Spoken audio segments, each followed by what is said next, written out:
हमेशा से ही धार्मिक चमत्कारों का देश रहा है। यहाँ पर रहने वाले लोगों का धर्म एवं धार्मिक चमत्कारों से चोली दामन का साथ रहा है। कई लोग इसे अंधविश्वास और कई लोग इसे आस्था का विषय बताते हैं। कई बार तो धार्मिक चमत्कार विज्ञान को भी चैलेंज करते हुए नजर आते हैं। नमस्कार, मेरा नाम है मुकेश, आप देख रहे हैं नेशन फर्स्ट न्यूज। हम बात कर रहे हैं एक ऐसे ही चमत्कार या आस्था की, जहां की मध्य प्रदेश के रायसेन जिले की बेगमगंज तहसील से लगभग 4 किलोमीटर दूर मानपुर गांव में स्थित टेकरी धाम सरकार के नाम से प्रसिद्ध हनुमान मंदिर की, जहां पर प्रत्येक मंगलवार को लगने वाले दरबार में गुरुजी के नाम से प्रसिद्ध रूप सिंह लोधी जी द्वारा सभी प्रकार की लाइलाज बीमारियों को निःशुल्क ठीक करने का दावा किया जाता है। हमने गुरुजी के दावों की सच्चाई को जानने के लिए गुरुजी से चर्चा की तो गुरुजी ने दरबार की शक्ति के कई रहस्यों को उजागर किया। साथ ही हमने दरबार में देश के कई हिस्सों से आने वाले एवं स्वास्थ्य लाभ लेने वाले लोगों से 1-to-1 बातचीत की। मानपुर स्थित टेकरी धाम सरकार की सच्चाई जानने के लिए आज हमारे साथ हैं मानपुर स्थित टेकरी धाम के गुरुजी के रूप में विख्यात रूप सिंह जी लोधी। इनसे जानते हैं क्या चमत्कार और क्या संशय की स्थिति है जो मानपुर धाम को इतना ऊपर ले जा रही है। जय श्री राम, जय श्री राम। मानपुर धाम की सच्चाई ये है कि हम पूर्वजों से सुनते रहे, पहले बचपने में छोटे में पूर्वजों से सुनते रहे कि यहाँ ऐसा हुआ जब हनुमान जी महाराज ज़मीन से ऊपर निकल के आए तो उस समय कोई अंधा व्यक्ति जिसके नेत्रहीन बचपने से वो भी था, जैसे हनुमान जी महाराज को उसने स्पर्श किया और उसके नेत्र निकल आए। तो ये सच्चाई हम बचपने से सुनते रहे। आपको कब और कैसे आभास हुआ गुरुजी कि यहाँ दरबार में शक्ति है? यहाँ दरबार में शक्ति तो आभास से कई लोगों के बताए अनुसार भी मैंने अनुभव किया, पर मैंने सच्चाई इसकी 2000 में ही सही इसका अनुभव किया।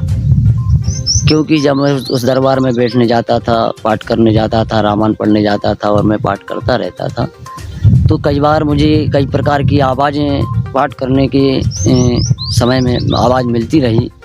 जैसे कि अगर मैं पाठ अकेला कर रहा हूँ उस समय मैंने ये देखा कि मेरे साथ 2-4 लोगों की आवाज़ और भी आ रही है। तब मुझे अनुभव हुआ कि मैं इस दरबार में जहाँ बैठा हूँ कोई ना कोई मेरे साथ आवाज़ लगा रहा है, जो मेरे साथ रामायण पढ़ रहा है। ठीक है, इसके बाद कुछ सच्चाई फिर हमको और ऐसी मिलती रही कि अनुभव हमने भी किया कि हम उस दरबार में बैठे हैं, उस दौरान अगर कोई हमारे पास आया, जैसे किसी बीच में बताया किसी रोग के संबंध में बात हुई, तो मेरे द्वारा जो किसी भी चीज़ को मैं बता दिया कि चलो ऐसी चीज़ ऐसा कर लेना, और वो रोग वहाँ तक ही समाप्त हो गया। वैसे सही मायने में मुझको लोग इसलिए जानते थे मेरे लिए क्योंकि मैं पहले से ही बिच्छू वगैरह हनुमान जी महाराज के पास से झाड़ देता था और बिच्छू सांप का जहर उतर जाता था।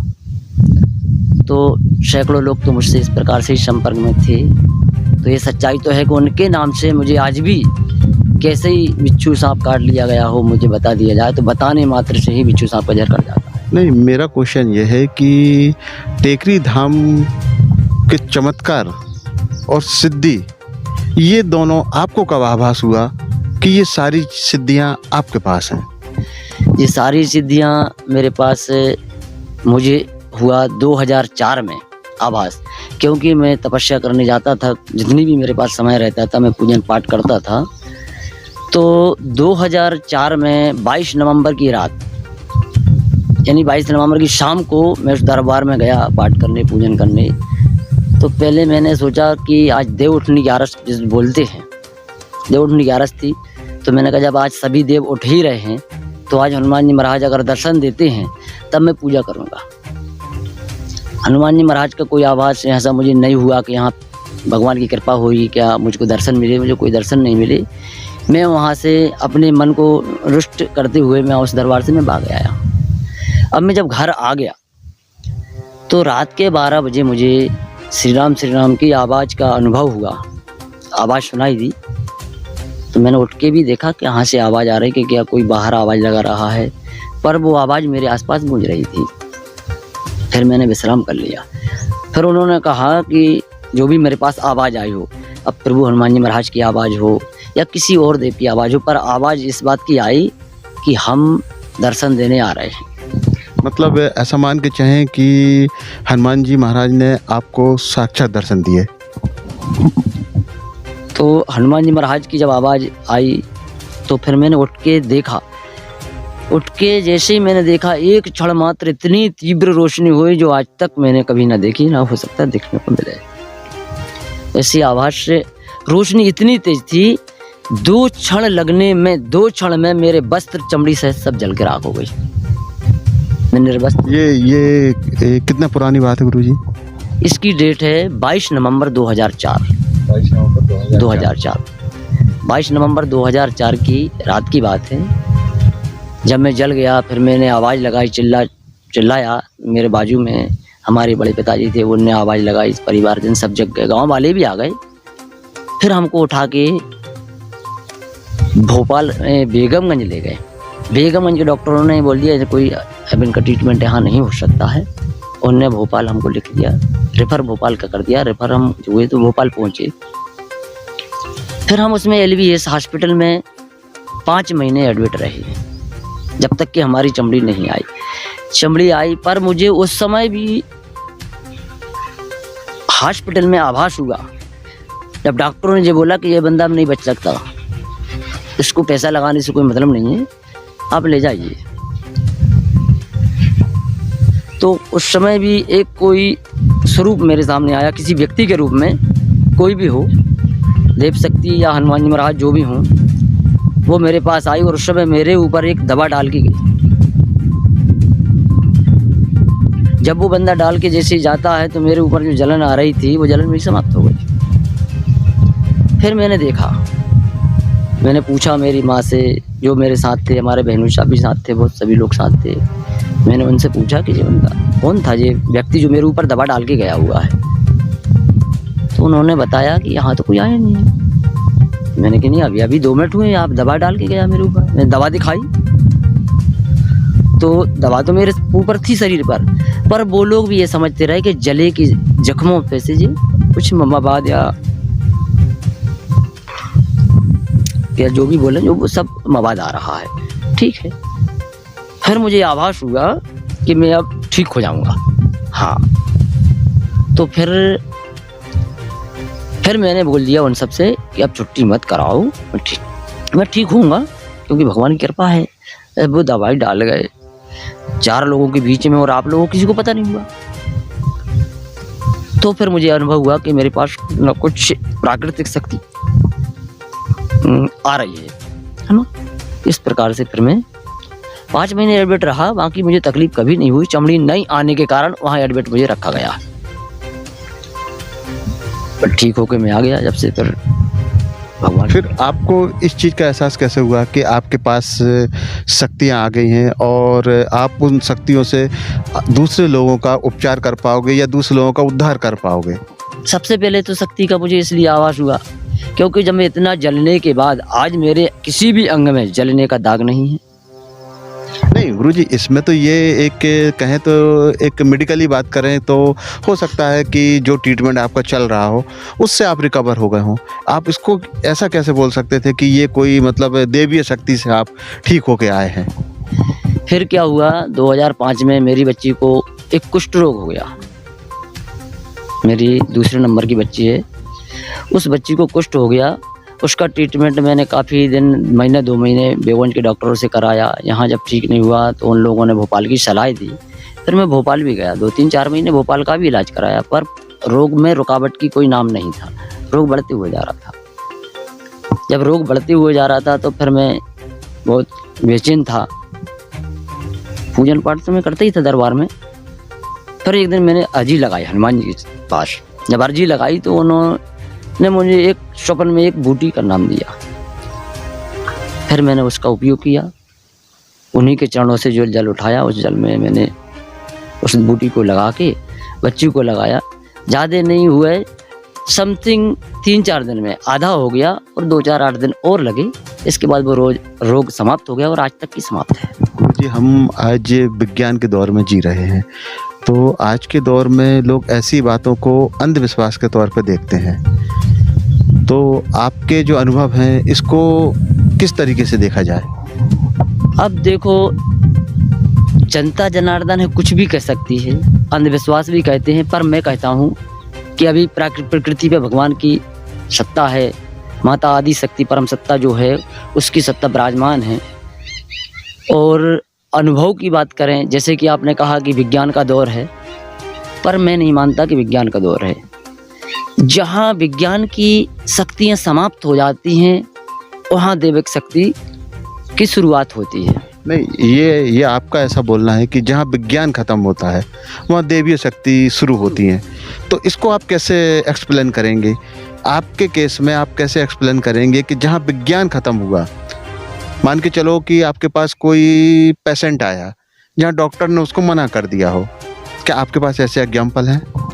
ऐसे मेरे पास लगभग हज़ारों एग्जाम्पल हैं कि जो, जैसे कि कई लोग आए मेरे पास, कैंसर पेशेंट आए या मृगी पेशेंट आए या अटैक पेशेंट आए, कि जिन्होंने डॉक्टरों ने कह दिया कि जैसे तुम्हें लाइफ टाइम टैबलेट लेना है, लाइफ टाइम ट्रीटमेंट लेना है, तभी ज़िंदा रह सकते हो, हार्ट वाले। पर मैंने जो उनकी कृपा से हनुमान जी महाराज के द्वारा बताई हुई बूटी से मैं मात्र 3 खुराक दवाई दी है। इसके बाद कोई ट्रीटमेंट लाइफ टाइम नहीं लेना है, ना कोई टैबलेट लेना है। गुरुजी, आप जो ट्रीटमेंट की बात कर रहे हैं, आप बहुत बड़े वादा कर रहे हैं और बहुत बड़ा दावा भी कर रहे हैं कि आपकी दी हुई बूटी से हार्ट पेशेंट की बात करें, किडनी पेशेंट की बात करें या तमाम तरह की बीमारियों की बात करें, लोग ठीक हो रहे हैं। आप मतलब देखा जाए तो आप विज्ञान को चैलेंज कर रहे हैं।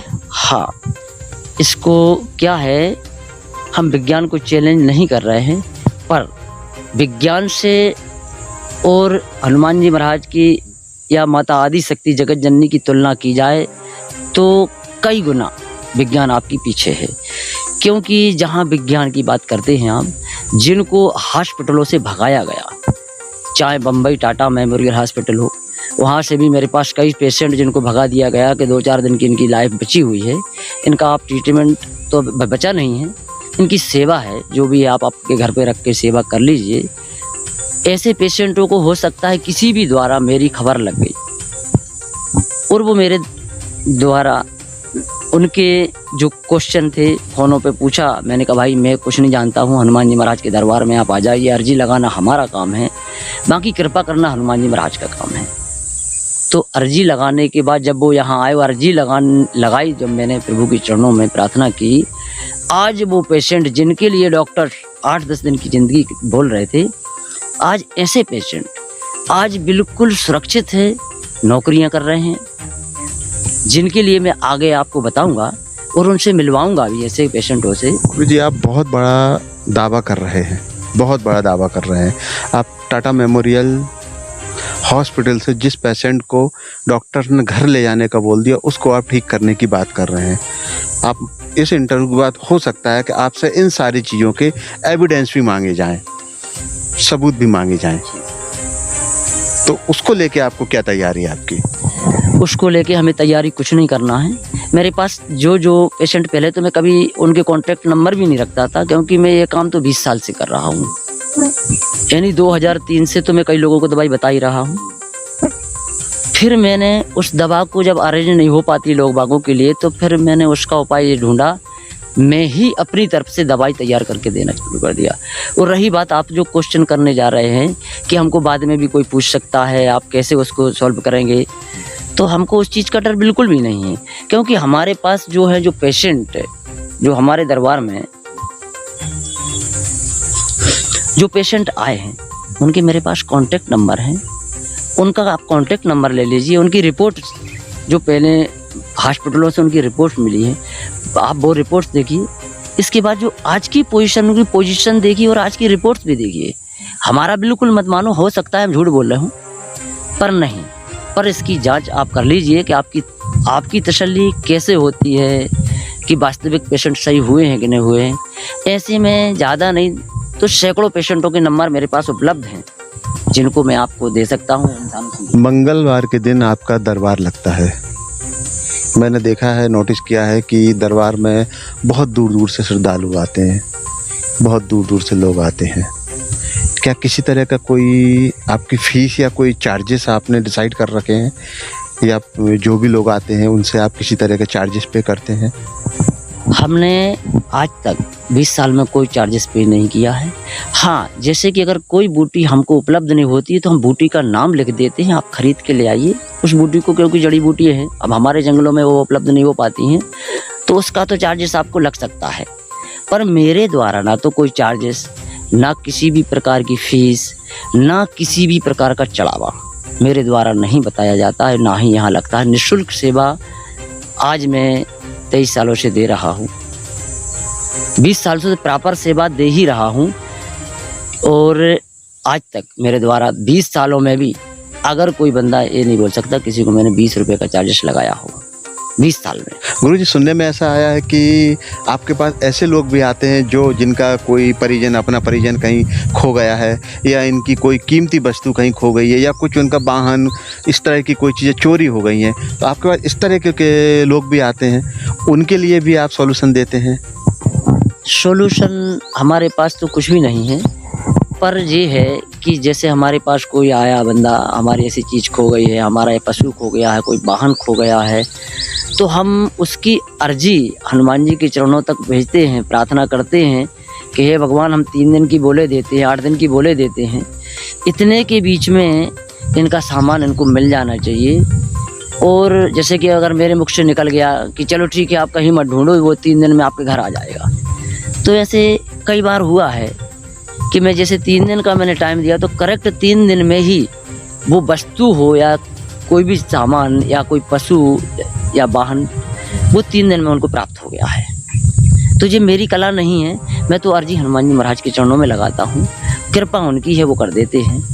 माता आदि शक्ति से प्रार्थना करता हूँ, ठीक है, और वो मेरी विनती सुन लेते और आपका काम हो जाता। मेरी कोई इसमें कला नहीं है। गुरुजी, देखने में आता है कि हनुमान जी के मंदिर में एक पुराने समय से एक परंपरा चली आ रही है कि महिलाओं का प्रवेश निषिद्ध रहता है, और इसके उलट कई मंदिरों में हम ऐसे देखते हैं कि हनुमान जी के मंदिर में महिलाएं जाती हैं, तो आखिर ये विरोधाभास है क्यों? ऐसा क्या है कि आज का समय ऐसा है कि लोग बाग भगवान की महिमा को नहीं समझते हैं।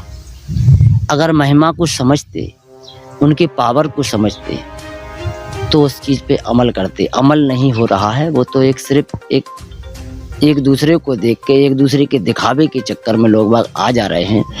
पर मैं इस दरबार में जब भी हम किसी भी महिला की अर्जी लगाते हैं तो हम सबसे पहले ये देखते हैं कि इस महिला द्वारा हनुमान जी का कोई परिक्रमा तो नहीं लगाया गया, या उनके द्वारा उनके पास में कोई भेंट वस्तु तो नहीं रख दी गई है। जो महिला इस प्रकार से कर देते हैं, परिक्रमा कर लेते हैं, मैं उस सप्ताह उन महिलाओं की अर्जी नहीं लगाता हूँ, उन्हें मैं भगा देता हूँ। क्यों? अगर महिलाओं की अर्जी मैं लगाऊंगा तो माता आदि शक्ति परम सत्ता के चरणों में ही लगाऊंगा। हनुमान जी के दरबार में सिर्फ मैं अर्जी लगाता हूँ, पुरुषों की अर्जी लगाता हूँ, नारियों की अर्जी जो भी है माता आदि शक्ति बैठी हुई हैं, वो उनकी पुकार वो सुनते हैं, उनकी अर्जी स्वीकार वही करते हैं।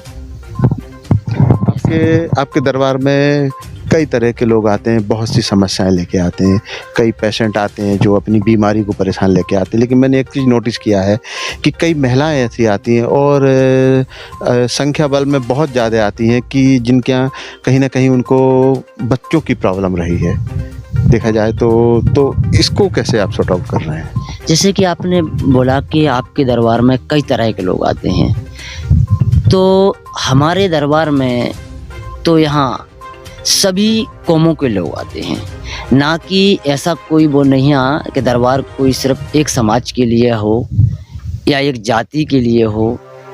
मेरे पास तो सभी समाजों से, हिंदू, मुस्लिम, सिख, ईसाई, सभी समाजों के लोग व्यक्ति आते हैं।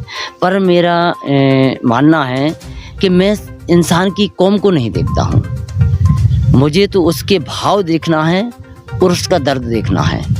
हमारा मतलब है हम दरबार में हनुमान जी महाराज की कृपा से जो बैठे हुए हैं, तो हम दूसरों के दर्द को दूर करने के लिए बैठे हैं, ना कि हम किसी जाति भाव को देखने के लिए। हमारे पास कोई जाति भाव का भेद है नहीं है, मेरे पास तो किसी भी समाज का व्यक्ति आ सकता है। जो दुखी है वो हर समाज का व्यक्ति आ सकता है, ना तो कोई गरीब अमीर का भेद है मेरे पास कि अगर कोई बड़ा आदमी आ गया तो मैं उसको पहले सुनूं, ऐसा भी नहीं है मेरे पास, या बिल्कुल गरीब है तो उसको ना सुनूं, ऐसा भी मेरे पास नहीं है। गुरुजी, मैंने देखा है कि आपके दरबार में कई तरह की छोटी बीमारी, बड़ी बीमारी को लेकर लोग आते हैं और कई महिलाएं आती हैं और बड़ी तादाद में आती हैं जिनको बच्चे नहीं हो रहे हैं। तो कई महिलाएं ऐसी होती हैं जो सास बहू के झगड़े को लेकर भी आती हैं आपके पास, तो उसको कैसे करते हैं? तो अब जैसे कई प्रकार के रोगी, जैसे आपने बोला कई प्रकार के रोगी आते हैं, रोगों की अर्जी मैं हनुमान जी महाराज के पास लगा देता हूँ। जो पुरुष होते हैं उनकी अर्जी हनुमान जी महाराज के पास लगती है। जो नारियाँ होती हैं, माताएं बहनाएं होती हैं, बहनों की अर्जी माता आदि शक्ति जगत जननी जगदम्बा परम सत्ता के चरणों में ही लगाई जाती है और वो ही उनकी सुनते हैं। जैसे कि आपने कहा जो संतानहीन व्यक्ति आते हैं, तो ऐसे तो करीबन शुरू से ही मेरे पास कई लोग आते हैं और माता आदि शक्ति की कृपा से इस दरबार में ज़्यादा नहीं तो करीबन 1500 मुंडन तो इस दरबार में साल में हो ही जाते हैं और हर व्यक्ति की गोद यहाँ भरी जाती है माता के द्वारा, और इस प्रकार से सारे काम उनके होते हैं। आप जैसे कहा जैसे कि सास बहू की लड़ाई, इसको तो मैं प्रार्थना माता के चरणों में लगा देता हूँ। माता जी जाने आपकी संतानें हैं सारी ये, और संतानों की समझौता आप वो ही कर सकती हैं। अर्जी लगा देते हैं और उनकी समस्याएं हल हो जाती हैं। पर हमको आज तक ये पता नहीं चला माता करती कैसे हैं कि आवाज़ हमको आज तक नहीं हुआ, पर हम अर्जी लगाते और वो काम हो जाता है। आजकल देख रहे हैं कि बागेश्वर धाम वाले धीरेन्द्र शास्त्री जी गुरु जी का जल जला चारों तरफ है। कहीं आप भी कहीं उनसे प्रभावित होकर ये सारी एक्टिविटी की ओर तो नहीं जा रहे हैं? नहीं, ऐसा हमारा कोई मानना नहीं है कि हमको ऐसी कोई एक्टिविटी करना है या शास्त्री जी से हमारा कोई वो हो, ऐसा हमको कुछ भी नहीं करना है। पर इतना ज़रूर करना है कि जो डॉक्टरों में आज व्यक्ति जा रहे हैं, संतान को ले लो, संतान को लेके जा रहे हैं, कई प्रकार के इलाज ट्रीटमेंट उन्हें दिए जाते हैं। साल 2 साल उनको पैसा खर्चवा करवा के बाद उनको बता दिया जाता है कि अब तुम्हारे लिए नहीं हो पा रहे। जो भी है उनका ट्रीटमेंट हज़ारों रुपए खर्च करके, लाखों रुपए खर्च करके भी उनको वो प्राप्त नहीं हो पाती है। माता के चरणों में अर्जी मात्र लगाने से अगर उनको संतान प्राप्त हो जाती है तो इसमें मुझे ऐसा कुछ नहीं है। और शास्त्री जी से तो हमारा कोई वो है नहीं है कि आप शास्त्री जी से और मेरी कोई तुलना भी नहीं है। वो एक बड़े स्तर पे संत हैं, भागवत वक्ता भी हैं और फिर हनुमान जी के भक्त हैं तो मेरे भी भाई हुए। जो भक्त है वो मेरा भाई है और उत्ते पे समाज से गुरुजी हैं, ब्राह्मण हैं तो मेरे पूजनीय हैं। तो उनको मेरा ऐसा कोई वो नहीं है कि मैं उनके विरोध कोई बोल सकूं। ऐसा मेरा विरोध बोलने का मेरा सामर्थ्य भी नहीं है कि उनके विरोध में बोलूं। तो इतना ज़रूर आपके क्वेश्चन जाकर है तो मैं कहता हूं कि हाँ, अगर संतानहीन व्यक्ति, रोगहीन व्यक्ति यहाँ आ जाए तो उसको निवारण 100% मिल जाता है। अब मेरे पास तो हज़ारों पेशेंट, कैंसर पेशेंट आए जिनका मैं प्रमाण दे सकता हूँ विथ रिपोर्ट के। और जो भी रोगी आए, मुझे तो पता नहीं है कि रोग क्या है, ना मैं जांच में जानता हूँ। जांच भगवान के पास पहुँचती है, आभास मुझको होता है इसको, ऐसी व्यक्ति को इस बूटी को दे दिया जाए तो वो रोग सही हो जाता है। गुरुजी, एक सवाल बनता है आपकी वेशभूषा पर लेके। आपकी वेशभूषा संतों वाली वेशभूषा नहीं है, क्या कारण है? क्योंकि हमने देखा है कि जो इस टाइप के काम लोग करते हैं, जो लोगों की सेवा कर रहे हैं, इस टाइप से सेवा कर रहे हैं, धार्मिक तरीके से सेवा कर रहे हैं, वो संत के वेशभूषा में रहते हैं, या यूँ कहें कि संत का गेटअप धारण करे रहते हैं। ऐसा क्यों है कि आपकी वेशभूषा एक आम इंसान जैसी वेशभूषा है, ना कि साधु संतों जैसी? जी, साधु संत जैसी वेशभूषा इसलिए नहीं बनाते हैं क्योंकि हमें, ना कि हमारी सेवा तो हमको किसी से करवाना नहीं है। हमको हनुमान जी महाराज के आदेश से जनता की सेवा के लिए चुना गया है, तो हम उनकी सेवा करना चाहते हैं। अगर हम अपनी वेशभूषा एक साधु संतों की तरह बना लेंगे तो लोग बाग हमारी सेवा में भी लग जाएंगे, पर हमें अपनी सेवा नहीं कराना। हमको एक सेवा का अवसर दिया जाता है कि जो दीन दुखी हनुमान जी महाराज की शरण में आए, इस दरबार में आए, हम उनकी सेवा करें। और इस सेवा के लिए अब हम साधु संत बन जाएंगे तो हम जंगलों में जड़ी बूटी ढूंढने नहीं जा पाएंगे, तो हमको जड़ी बूटियाँ भी ढूंढना पड़ती हैं। पर हमारा सोच तो इतना है कि हम इस बात को सोच के चलते हैं कि हमें अपनी सेवा नहीं कराना, क्योंकि हम संत नहीं हैं, हम एक साधक हैं, भगवान की साधना कर रहे हैं, उनकी कृपा से हमको बूटियाँ या जो भी शक्ति प्राप्त हो रही है बस भगवान की कृपा से हो रही है। और साधु संत बन के भी हम क्या करेंगे? साधु संत वेशभूषा में हमको क्या मिलेगा? सिर्फ एक भाव मिलेगा पूजन का। पर जो हम कर पा रहे हैं, जो हमारे द्वारा किया जा रहा है, जे हमारे द्वारा फिर नहीं किया जाएगा, हम अपनी सेवा के भाव में लग जाएंगे और हमको अपनी सेवा नहीं करानी है। हम सेवा करने का अवसर खुद ढूंढते हैं कि हमें किसी का सेवा का अवसर मिले। ये थे मानपुर वाले तेकरी धाम सरकार के गुरुजी के नाम से विख्यात श्री रूप सिंह लोधी जी, जिन्होंने बड़ी बेबाकी से अपने सारे सवालों के जवाब दिए और उन्होंने बताया कि विज्ञान और साइंस के ऊपर भी आध्यात्म है। ऐसा नहीं है कि साइंस ही सब कुछ है। नेशन फर्स्ट न्यूज़ से बात करने के लिए धन्यवाद। धन्यवाद। बताइए अपना। जी, मेरा नाम यशपाल सिंह ठाकुर है। कहाँ से आए हैं आप? हम इटारसी से आए हैं। क्या समस्या लेकर आए थे आप? एक्चुअली मैं head and neck cancer patient हूँ और मुझको एडवांस लेवल का कैंसर है। गुरुजी ऐसा दावा करते हैं कि यहाँ वो सारे तरह की बीमारियों को ठीक करते हैं, जहाँ कहीं ना कहीं गुरुजी का दावा है कि डॉक्टर्स ने पेशेंट को मना कर दिया, हॉस्पिटल ने मना कर दिया, इवन टाटा मेमोरियल जैसे हॉस्पिटल ने पेशेंट को बोल दिया आप घर जाइए। लेकिन गुरुजी दावा करते हैं कि हम ऐसे पेशेंट को हमने ठीक किया है या हम ठीक कर पा रहे हैं। जी, बिल्कुल सही बोल रहे हैं गुरुजी, बिकॉज़ मैं वो चीज़ अभी एक्सपीरियंस कर रहा हूँ उन चीज़ों का। मैं भी पहले नहीं मानता था। जेन्युइन बात तो ये है कि मैं भी पहले इन सब चीज़ों को अंधविश्वासी चीज़ें मानता था, लेकिन मेरे मित्र हैं मयंक तिवारी जी, उन्होंने मुझसे बोला कि आप एक बार ही चल कर देखो, अगर आपको अच्छा लगता है, फ़ायदा होता है अगर, तो फिर ठीक है आगे कंटिन्यू करना, नहीं तो। आपका टाटा मेमोरियल में कितने टाइम ट्रीटमेंट हुआ आपका? सर वहाँ तो लगभग 7 महीने मेरे को उन्होंने काफ़ी परेशान किया है। वहाँ पर बहुत परेशान होता है पेशेंट वहाँ पर।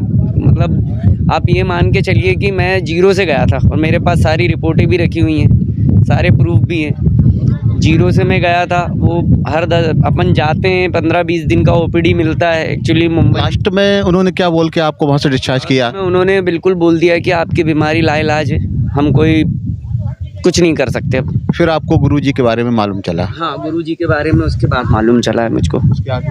उसके आगे फिर हम यहाँ पर आए।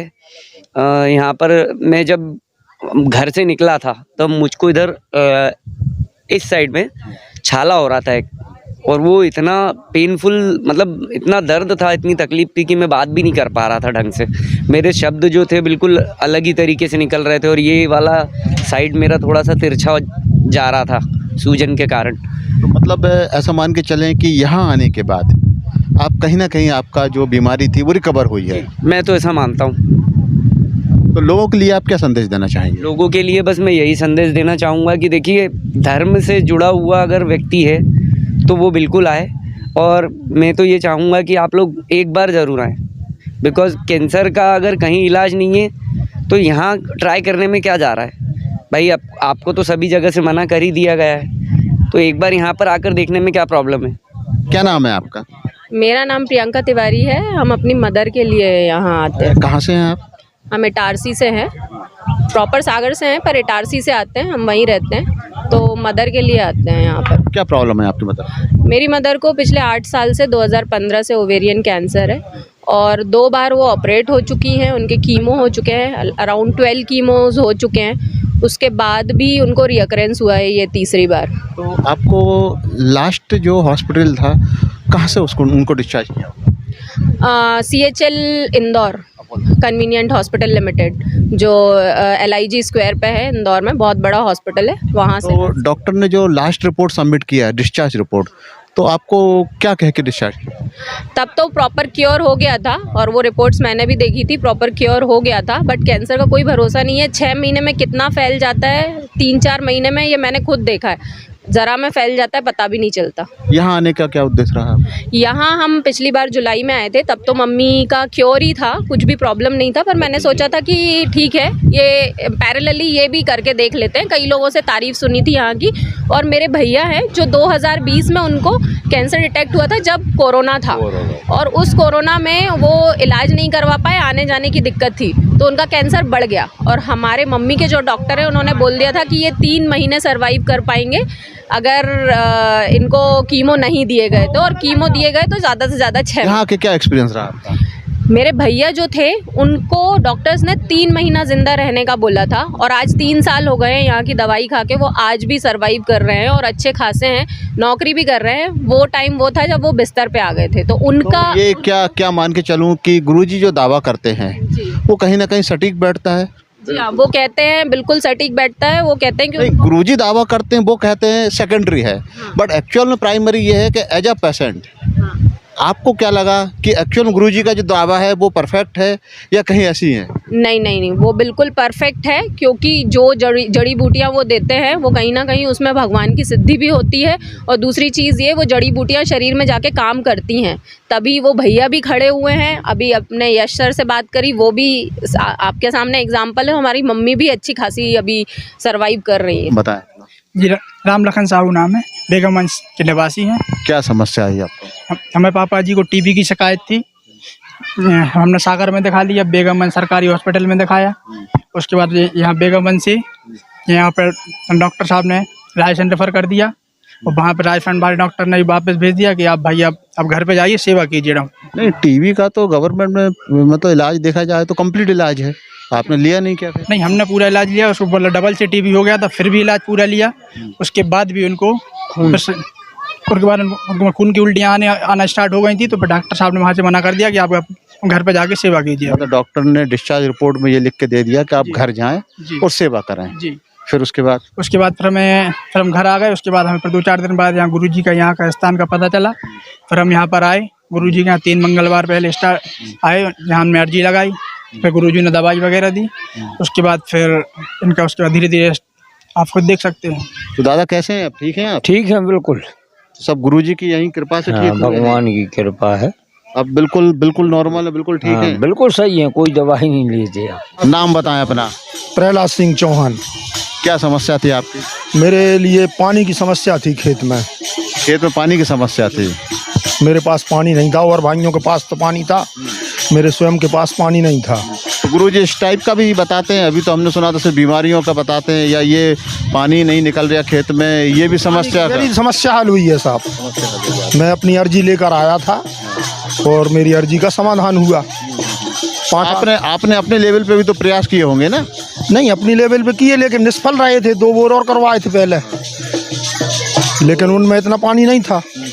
तो मतलब ये मान के चलें कि गुरुजी की कृपा से, या यूँ कहें कि दरबार की कृपा से कहीं ना कहीं ये समस्या भी दादाजी की कृपा है, मान कृपा से। दादाजी की कृपा है, तो ये भरपूर पानी मिला है। दादाजी की कृपा है। तो पानी की समस्या खत्म हो गई है आपकी। नाम बताएं अपना। मेरा नाम राजेश कुमार जोशी है। कहाँ से आए हैं? मैं दहगांव से आया हूँ। क्या समस्या लेकर आए थे यहाँ? तो गुरुजी मेरे यहाँ के संतान मेरे पास करीब 10 साल से मैं ट्रीटमेंट चल रहा था, तो उसके बाद कहीं से कोई फ़ायदा नहीं हुआ, तो हम लोग नर्वस हो गए। फिर हमारे यहाँ एक राय फैमिली है, उन्होंने यहाँ से मुझे काफ़ी बार बोला कि यार यहाँ चलो, फिर भी 6 महीने के लिए मैं मना करता रहा। और तो कई डॉक्टर्स वगैरह को दिखाया हो? सर कम से कम मैं 10 लाख रुपए लगा चुका था। इसके बाद कहीं से कोई बेनिफिट नहीं मिल रहा था। इंदौर, भोपाल, जबलपुर सब जगह हो गया। फिर मुझे यहाँ का मालूम चला, तो वहाँ मिलने वाले दोस्त हैं, उनके साथ आए हम। तो करीब 2 महीने के गुरुजी कुछ दवाई देते हैं, देसी है जड़ी बूटी, उससे हमें फ़ायदा लग गया। तो आज बढ़िया, मेरी 1.5 साल की बेटी है। तो मतलब ऐसा मान के चलें गुरुजी जो दावा करते हैं तो कहीं ना कहीं उस दावे में सच्चाई? वो सही करते हैं दावा। गुरुजी में सच्चाई, और गुरुजी का काम निस्वार्थ है। कभी कोई से 1 रुपये की न अगरबत्ती तक नहीं लगवाते। आपसे कोई गुरुजी ने चार्जेस वगैरह नहीं? कुछ नहीं, कभी नहीं।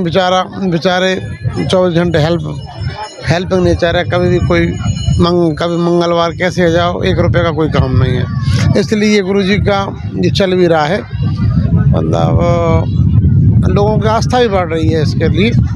और लोगों को फ़ायदा भी लग रहा है। काफ़ी लोग आते हैं यहाँ से, विदेश से तक आते हैं। भाई मेरे जो नॉलेज में आया, इंदौर, भोपाल, अब मिलते रहते हैं, हम लोग आते थे। तो काफ़ी करीब 2 साल से गुरुजी यज्ञ भी कर रहे हैं। तो अच्छा है, गुरुजी का निस्वार्थ काम है और सब लोग को फ़ायदा लगता है यहाँ से। बताएं अपना। मेरा नाम दशरथ सिंह है। कहाँ से आए हैं? नरखेड़े के दीवानगंज से आए हैं। नरखेड़े गाँव। क्या समस्या लेकर आए थे? बच्चा बच्ची की प्रॉब्लम थी, बच्चा बच्ची नहीं हो रहे थे। कब से चल रहा था ऐसा? ऐसा तो हाँ, मतलब 6-7 साल हो गए शादी के। तो आपने कई जगह दिखाया होगा डॉक्टर्स वगैरह को, तो क्या हुआ उसका? बहुत सारे डॉक्टर को दिखाया था मैंने, फायदा नहीं लग रहा था। और यहाँ पे हम आए और जिनने रूप सिंह भैया, यहाँ का किसने एड्रेस दिया आपको? वो गांव से ही मालूम पड़ गया था हमारे लिए। तो यहाँ आके आपको क्या लगा? यहाँ क्या, यहाँ दवाई दी और फायदा लग गया। जैसे गुरुजी दावा करते हैं कि वो इस टाइप की बीमारियों को ठीक करते हैं, तो क्या आप सही मानते हैं इसे? सही मानते हैं। सही मानते क्या, सही है वो तो, फायदा लगा है अपने लिए। क्या नाम है आपका? ब्रजेश लोधी, कहाँ से आए हैं? ये दीवानगंज नरखेड़ा। क्या समस्या लेकर आए थे? मुझे भी यही बच्चों के लिए परेशानी थी। आपने कई जगह डॉक्टर्स को दिखाया होगा, हॉस्पिटल में दिखाया, वहाँ से कुछ फ़ायदा नहीं लगा। तो यहाँ का किसने बताया आपको? यहाँ पर मुझे मेरे गांव के पड़ोसी ने ही बताया, वो लेकर आए थे मुझे साथ में।